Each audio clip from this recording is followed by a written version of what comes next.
अस्सलाम वालेकुम दोस्तों, मैं हूं बुराक हबीब और आप देख रहे हैं द फार्मर्स।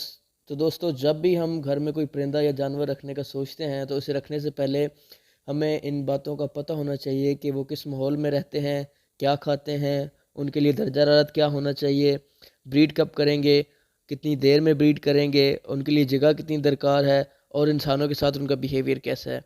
तो आज की इस वीडियो में हम ये सब बातें डिस्कस करेंगे कॉकटेल स्पिरिट के बारे में। अभी मजा आएगा ना भिड़ो। तो आज की वीडियो ख़ास तौर पर न्यू फैंसीज़ के लिए है जिन्होंने पहली दफ़ा कॉकटेल्स रखने हैं। तो इस वीडियो में मैं सब पॉइंट्स बताऊंगा, तो वीडियो आपने बिल्कुल भी स्किप नहीं करनी, पूरी वीडियो देखनी है एंड तक।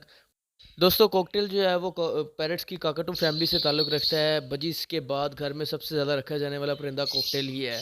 तो ये ऑस्ट्रेलिया के नीम और खुश्क बंजर इलाकों में पाया जाता है, जहाँ पानी की क्वांटिटी ज़्यादा होती है।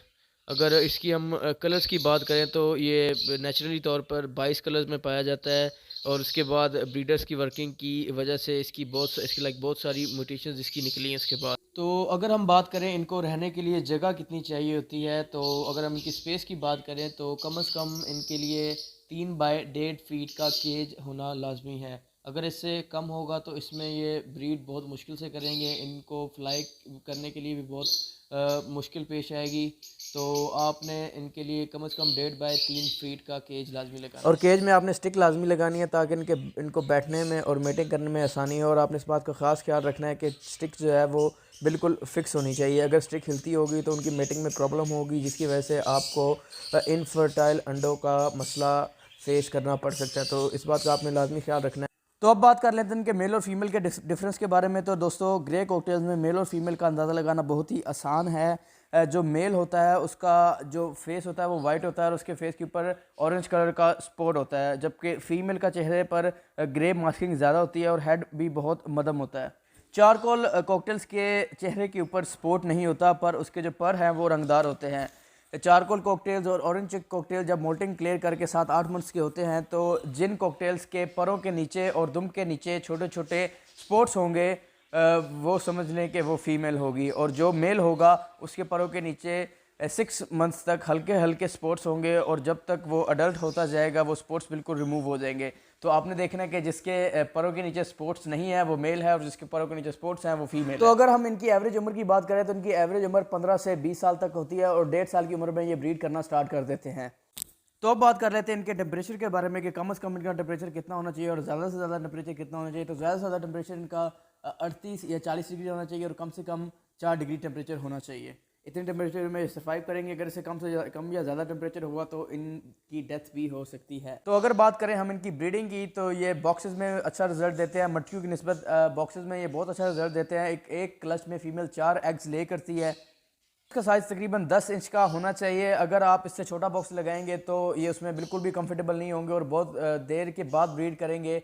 तो आपने तकरीबन 10 इंच का बॉक्स लगाना है जिसमें इनको बैठने में आसानी हो और जब ये ब्रीड अपनी ले करे तो चिक्स जो है वो उनको किसी किस्म की प्रॉब्लम फेस ना करनी पड़े।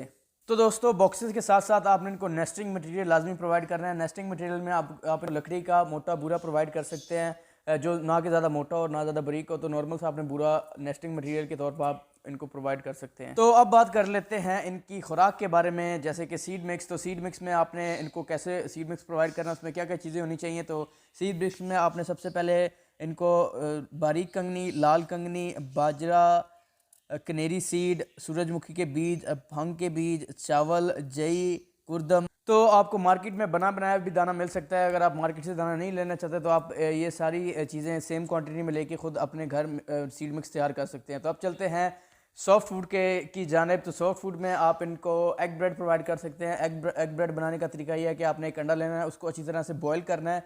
जब अच्छी तरह से बॉयल हो जाए तो आपने 4 ब्रेड के पीसेस लेने हैं, उसको अच्छी तरह आपने मैश करना है। मैश करने के बाद एग्स जो है उसके अंदर मिक्स करना है। मिक्स करने के बाद अपने बर्ड्स को प्रोवाइड करेंगे तो ये बहुत शौक से खाएंगे। तो अब चलते हैं अपने नेक्स्ट पॉइंट की तरफ, जो कि है इंसानों के साथ इनका बिहेवियर। तो अगर हम इनके बिहेवियर की बात करें तो ये बहुत ही डरपोक परिंदा है, लेकिन अब अगर आप इसको रोज़ दाना पानी प्रोवाइड करेंगे, इस दिन और शाम को आप इनके पास इनको टाइम देंगे तो ये बहुत जल्द आपके साथ मानूस हो जाएंगे, यानी कि आपके साथ फ्रेंडली हो जाएंगे और आप इनके बच्चों को टेम भी कर सकते हैं। तो यहीं पे हमारी वीडियो का अख्ताम होता है। उम्मीद करता हूँ आपको वीडियो अच्छी लगी। अगर वीडियो अच्छी लगी तो लाइक करें, सब्सक्राइब करें। अगर वीडियो आपको बुरी लगी तो डिसलाइक करें और बिल्कुल भी सब्सक्राइब करने की ज़रूरत नहीं है। तो मिलते हैं अगली ही इंटरेस्टिंग और शानदार वीडियो के साथ। तब तक के लिए अल्लाह हाफ़िज़। अपने और अपने परिंदों का ख्याल रखिए।